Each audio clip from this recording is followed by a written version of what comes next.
Hello, my name is Nate Stone. I'm from Spir Candle Co. in Cathedral Event Space, and we are proud to support Hired After Bars on their national campaign, Employers for Second Chance Hiring. We opened our space in 2018 just as an event space. We started working with young juveniles, young men who are in the justice system and justice impacted. They would get the space ready before and after events, setting out chairs, sweeping floors, mopping, etc. This is our space behind us. It's nice, right? It kind of looks like one of those fake backgrounds in Zoom right here, but it's real. We're in a real space.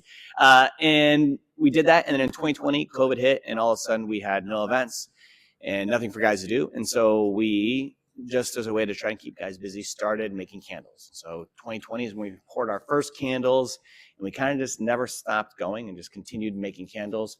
And then we were able to reopen and start doing events. And so now we have events. We have our candle company, Spir Candle Co, means to breathe in Latin. And then we also have now a nonprofit called Spire Foundation, where we provide more wraparound services to holistically serve the young men that we work with.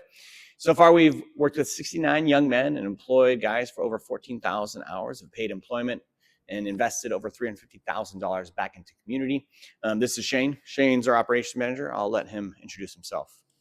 Hi, everybody. My name is Shane, and like Nate said, I'm the operations manager here at Spir Candle Co. And in 2020 is when I first started working here at Spire. I was still in the juvenile facility in a transitional home that we still work with to this day. In 2022, when I got released, I was offered a full-time position as operations manager here at Spire. In 2023, I got my first news story. We've been on multiple news channels here in Seattle. And 2025, I celebrated my 5-year anniversary here at Spire Candle Co. What do you do here at Spire Candle Co?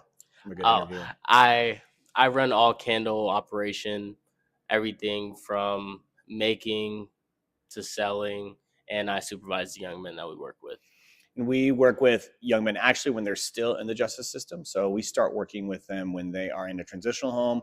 So they're still technically under the care of the state, but they can start working towards reentry and getting jobs. We love these opportunities to invest in the young men that we get to work with, to try to prepare them for being released, prepare them for the real world. You know, our guys, when they start working with us, are young. You know, they're 16, 17. Shane was 18 when he first started with us.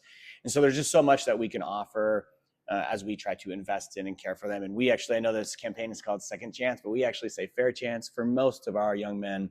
This is their first fair chance at having a job and a career that they can pursue. So we encourage you to consider it. Thanks so much for listening to our story. I hope it is encouraging to you. Peace.